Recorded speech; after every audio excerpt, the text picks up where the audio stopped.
while my phone waits to correct because apparently the microphone doesn't want to function properly. I want to talk about physics, and I saw a post that electrons might rotate and stuff, right? So when you get into subquantum physics, there is a conundrum in physics in general that photons maintain a constant velocity in a gravitational field. And what that means is that there is a paradox in energy mass equivalence. And the only way to resolve this is to say that electrons rotate. What that means is that they then increase their length of travel as they rotate. But how does an electron itself do that if it is considered a quantum particle? It can't, right? So everything is basically made up of subquantum particles, which are null particles.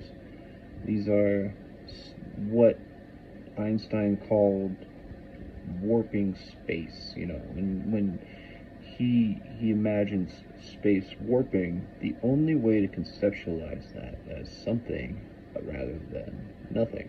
Nothing can warp. So if there is absolute nothingness in space, which there is, that is essentially the universe, but there are null particles, these tiny little things that make up everything else, similar to singularities reduced to an infinitesimally small state. Now, null particles can just keep getting smaller and smaller, but that doesn't make sense, right? How can something just get so small that it can't interact with anything, but then it can have a state of mass that then it becomes interactive? Well, that is our essential standard model. When you get into subquantum physics, which is something that I discovered, that is the only way to solve this paradox, is that electrons, what energy actually is sort of a conglomeration and interaction of null particles, where they can increase and decrease. And so when we say that matter is blipping in and out of reality, it's because of that. And it's because of that. I don't know how else to explain it. It's really fun and interesting, but then it leads to another paradox in how photons behave.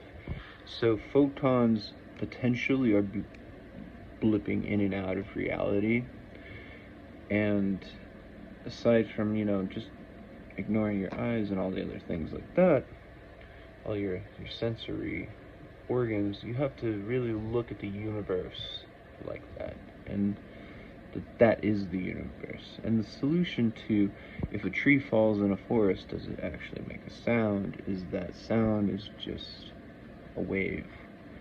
And so you're erasing yourself, and you're trying to look at it as a physicist. So no, it doesn't make a sound. What it does is just creates a vibration, and all the matter and particles, as you get down smaller and smaller and smaller, that we are really just translating this, and it's a construct of the human form that we don't actually even exist to sometimes, if you really want to break it down to that. But so photons then and electrons actually are a subdivisional state of mass.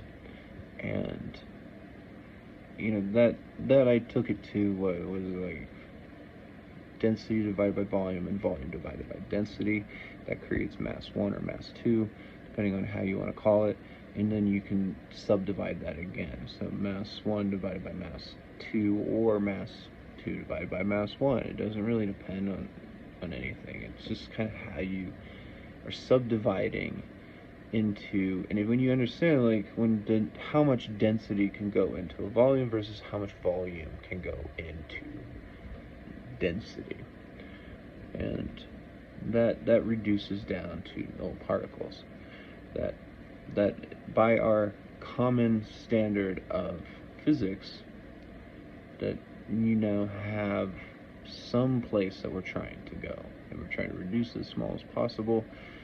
And I designed a whole vector theory on that, sort of, and how to vector in infinite space, things like that, using null particles, essentially, if they exist, so that we basically can never get lost. So we could just travel anywhere in the universe and know how to get back to exactly where we came from. That was part of it, and I never really finished it. I'm focusing more on my painting right now. Physics is just, I mean, I love physics, but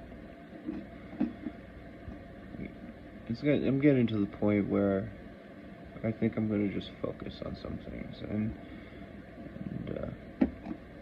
I'd rather, whatever. Anyway, so aside from all that, why do electrons rotate? Why do they spin in a gravitational field? To increase their length of travel. So it's still traveling at a constant speed, but it's sort of like blipping in and out of reality inside this gravitational field, right? And so positrons behave essentially as particles, while electrons behave as waves. And this is why we have wave-particle duality, is that we want to say that like positrons travel back in time, but what does that actually mean? What is happening that a positron can travel back in time, and what is happening that an electron travels as a wave, but yet there's wave-particle duality, and it's that you have electrons that are essentially blipping in and out of reality, and they're cross-vectoring and all this other funny stuff of null particles, but then you have positrons that are a different state of that mass energy equivalence that I equate to. So you have, volume divided by density, well, then you have density divided by volume. That's the only way that I could explain it when I was walking to the grocery store day after day, just thinking about physics and enjoying just trying to understand the universe. It's the only thing that made sense to me. You can't, as far as everything that I know now, and there's a lot of new theories that are still coming out. I didn't want to ruin it for everybody, but nobody watches my videos anyway, so who am I ruining it for? It's just people keep pushing it forward and forward and forward. Might as well just take it to the next thing, explain where I've already been. Not to claim it. I'm not trying to steal from you. It's more like, well, I don't really see how you can harm humanity sharing that. You have somebody to finally talk to. This has all been in my brain for so many years now that I'm just like, I'm lonely, I'm like, everything I think about and I talk about is just like nobody. No one that I can talk to about this stuff and enjoy my imagination with somebody. I can't enjoy that's why I think I'm going back to painting. That's why I understand why Van Gogh killed himself, is because he loved his brain so much. Same way that I love my brain, that I can imagine destroying it, but I don't want to live forever. You know what I mean? I can't tolerate the idea of living forever. And if I could choose how I would die, I would never destroy my brain. I'd rather shoot myself through my heart, because that's where the ache comes from. That's where all of this, to your body, to your core, you start to feel that aching sensation of just life in general. And when I was at the Van Gogh Zoo, I was trying to explain that to people who were talking about why he killed himself, and maybe he was murdered. I think looking at his last painting, that it makes sense that he tried to shoot himself through the heart. Why would he shoot himself through his sternum? The bullet ain't gonna probably go through that. And he was shot at an upward angle. How and why did that happen? And it's also plausible too that he knew it would be a slower death, or it was a mistake. And anyway, the lights are flashing for some reason. So back to physics. I don't know why I went off on that tangent anymore, but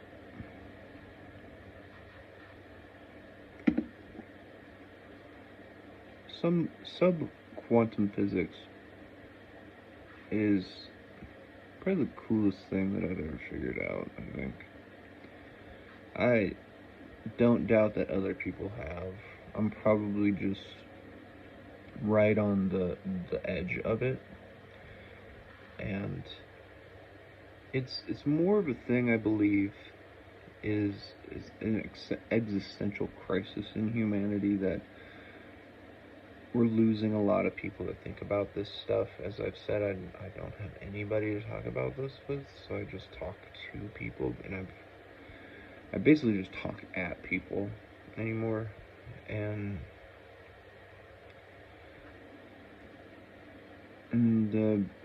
so when you try to imagine how light maintains a constant acceleration, though it has a minimal mass, in a gravitational field, it should accelerate indefinitely.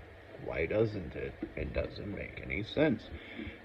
We, at this level, say that mass is 0 for a photon, which is just irrational. Everything has to have mass. So we don't have the scale yet for it, is what that pretty much means. That we accept this flaw, we accept this paradox, and we're potentially just giving people something to fucking think about. Because it's so much fun to just think about it, and whether or not you like the math, or you want to design an experiment, or this or that, it's just still in the air and up for grabs. Because sometimes it's plausible we can't really prove any of this, or we already have too, and the data's been misinterpreted, and that happens a lot too. Our data is misinterpreted. I don't know why I keep this thing on my face. That when misinterpreted data becomes...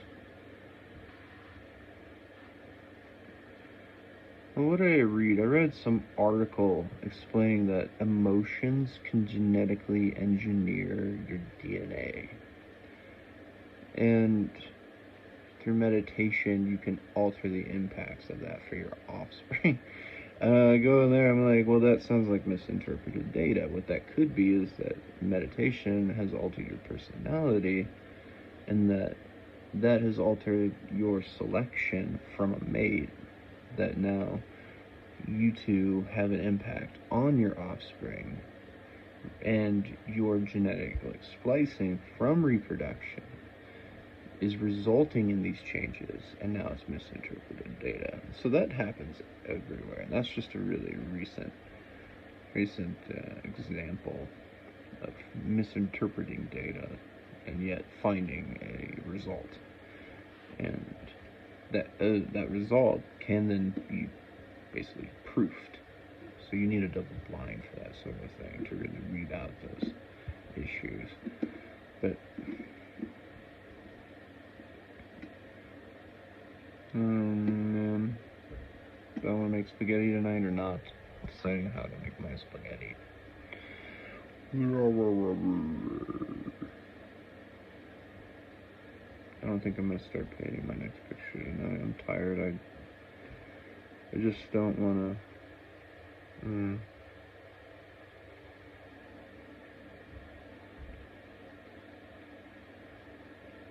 I don't want to have the same issues I had with the first one.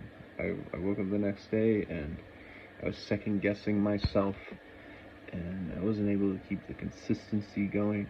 And then I looked at the next one where I painted through the entire picture all in one sitting, and I had the exact same focus and perseverance, I suppose. I'm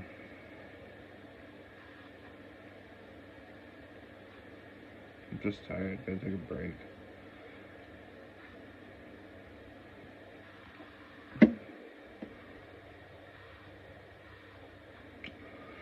Man, I love absinthe.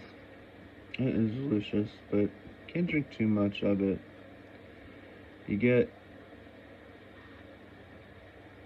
weird. You get really weird. It's expensive stuff too, sadly.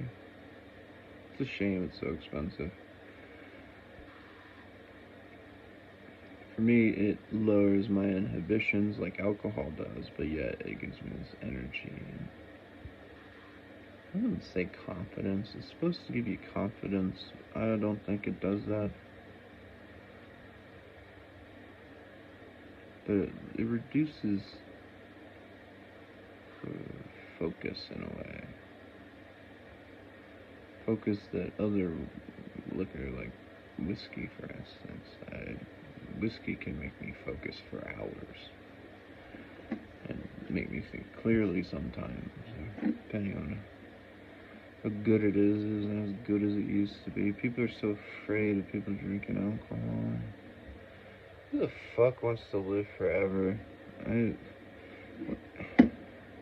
Like, oh, you have another 30 years. I haven't enjoyed the first 30 years.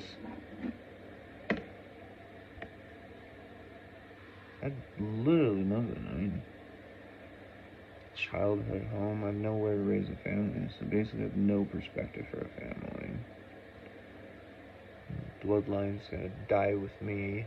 I'm stuck with all this crap in my brain that I can't do anything with. My good inventions have all been basically stolen from me.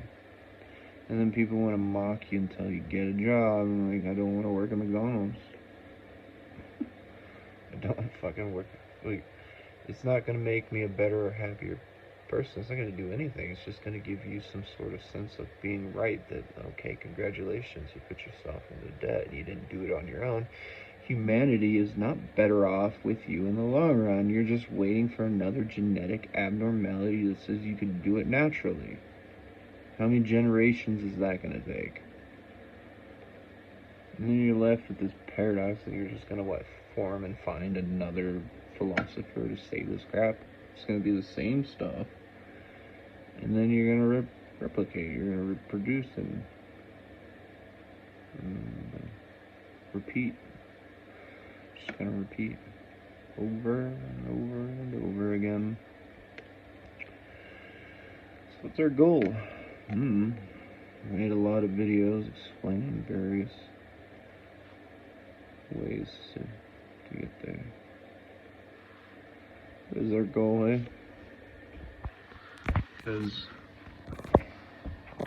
and I get it, like I'm really ugly. I got a big fucking nose. Like, look how big my nose is. Especially when I was, like, if I don't weigh as much, like, look at a pretty squishy face right now. Look how squishy it is. This thing, I look like Pinocchio when he's lying. It's a big honker. It's what it is, man. I'm stuck with a nose. I don't care. I would never want to wake up the next morning, go to the mirror, and be like, I'm so glad I spent $20,000 to have a new nose.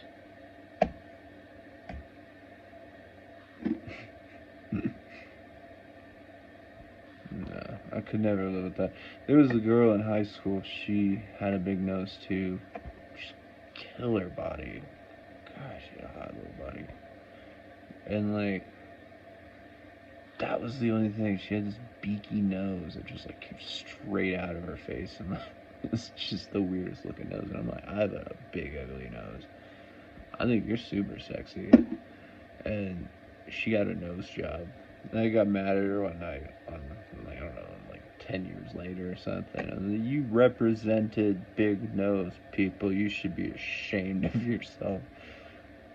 She never admit that she had a nose job. She did not admit it. She refused to admit that she had a fucking nose job. is so obvious. So obvious. You can't. You don't just all of a sudden go from like that to a perfect like swooping fairy nose. You know what I mean? Like,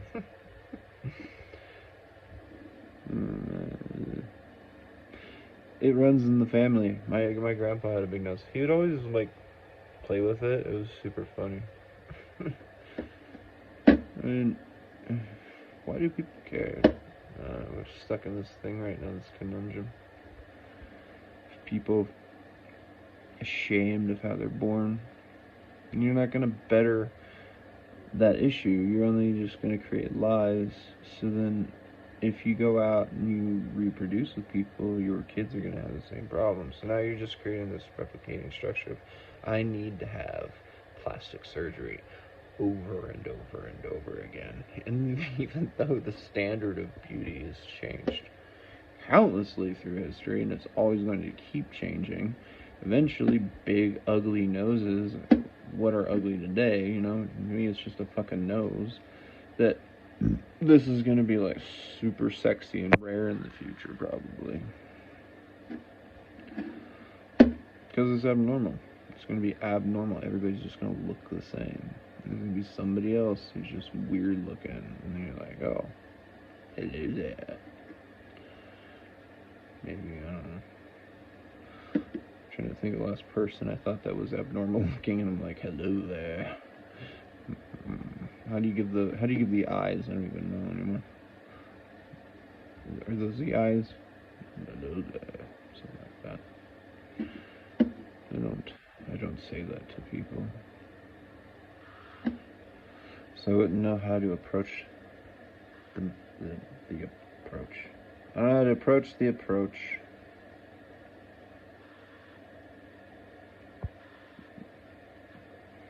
Seriously, though, why do we have mustaches? Maybe it is purely styled. Think about it.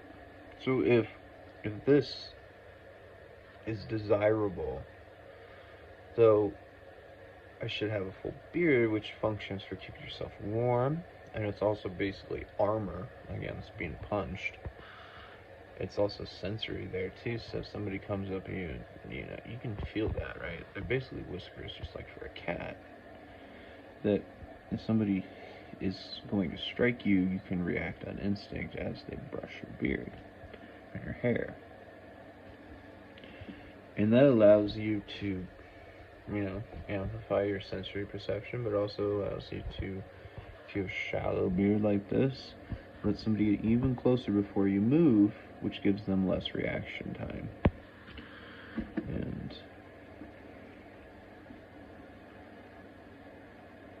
so what's the point of this? I mean, why? Because it can look like that, right? You can do that with it. Makes your face look a little bit more interesting. Do I look more interesting when I curl them? If you have the face for it, can I make my face? I can't really modify my face. It's not putty. Maybe it accents the nose, the big honkers, rather than that, like that.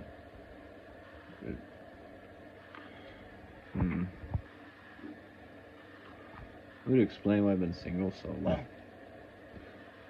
I can't help but laugh at myself. I have no remorse.